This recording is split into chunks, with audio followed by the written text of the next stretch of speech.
حضور اقدس صلی اللہ علیہ وسلم کا پاک ارشاد ہے، جب آدمی مر جاتا ہے تو اس کے اعمال کا ثواب ختم ہو جاتا ہے، مگر 3 چیزیں ایسی ہیں جن کا ثواب مرنے کے بعد بھی ملتا رہتا ہے۔ ایک صدقہ جاریہ، دوسرا وہ علم جس نے لوگوں کو نفع پہنچتا رہے، تیسری صالح اولاد ہے جو اس کے لیے مرنے کے بعد دعا کرتی ہے۔ ایک اور حدیث میں ہے کہ آدمی کے مرنے کے بعد 7 چیزوں کا ثواب اس کو ملتا رہتا ہے۔ کسی کو علم پڑھایا یا کوئی نہر جاری کر دی ہو، کوئی کنواں بنا دیا ہو، کوئی درخت لگا دیا ہو، کوئی مسجد بنا دی ہو، یا قرآن پاک میراث میں چھوڑا ہو، یا ایسی اولاد چھوڑی ہو جو اس کے لیے دعائیں مغفرت کرتی رہے۔ ان سب چیزوں میں ضروری یہ نہیں کہ وہ خود تنہا ہی کرے، بلکہ اگر کسی چیز میں تھوڑی بہت شرکت بھی کی ہوگی تو بقدر اپنے حصے کے ثواب اس کا ملتا رہے گا۔ دوسری چیز علم دین ہے جس سے لوگوں کو نفع پہنچتا رہے۔ مثلا کسی مدرسے میں کوئی کتاب وقف کر گیا ہو، جب تک وہ کتاب باقی رہے گی اس کا ثواب اس کو ملتا رہے گا، لوگ پڑھتے رہیں گے، اس کا ثواب اس تک پہنچتا رہے گا۔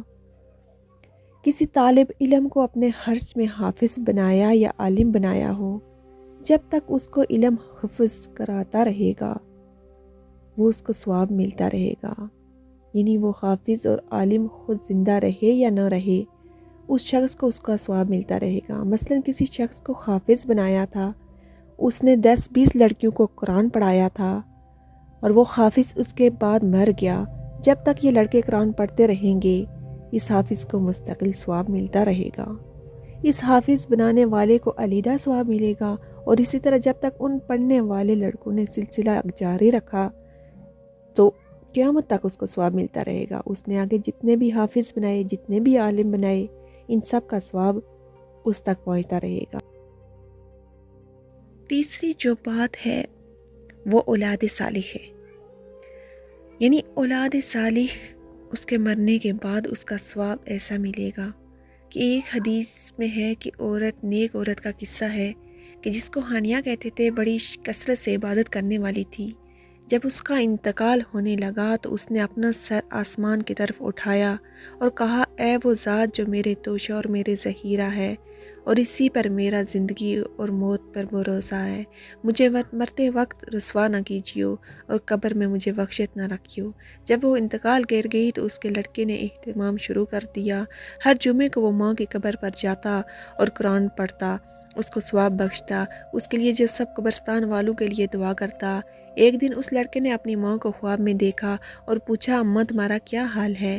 ماں نے جواب دیا، موت کی سختی بڑی سخت چیز ہے، میں نے اللہ کی رحمت سے قبر میں بڑی راحت سے ہوں، ریحان میرے نیچے بچھی ہوئی ہے، ریشم کے تکیے لگے ہوئے ہیں، قیامت تک یہی برتاؤ میرے ساتھ ہوتا رہے گا۔ بیٹے نے پوچھا، کوئی خدمت میرے لائق ہو تو کہو۔ اس نے کہا، تو ہر جمعہ کو میرے پاس آ کر قرآن پاک پڑھتا رہے، اس کو نہ چھوڑنا۔ جب تو آتا ہے تو سارے قبرستان والے خوش ہو کر مجھے خوشخبری دینے آتے ہیں کہ تیرا بیٹا آ گیا، مجھے بھی تیرے آنے کی بڑی خوشی ہوتی ہے، ان سب کو بھی بہت خوشی ہوتی ہے۔ وہ لڑکا کہتا ہے کہ میں اسی طرح ہر جمعے کو اہتمام سے جاتا تھا۔ ایک دن میں نے خواب دیکھا، بہت بڑا مجمع مردوں اور عورتوں کا میرے پاس آیا۔ میں نے پوچھا کہ تم کون لوگ ہو، کیوں آئے ہو؟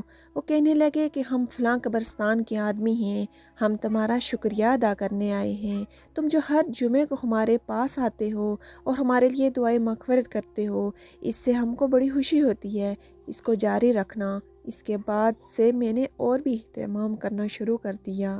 لہٰذا ہر آدمی کو چاہیے کہ وہ اپنی اولاد کو نیک صالح بنائے، اس کو قرآن سکھائے، اس کو عالم بنائے، دین اور دنیا دونوں کی تعلیم دے اس کو، تاکہ آپ کے لیے مرنے کے بعد بھی ثواب آپ کا جاری رہے۔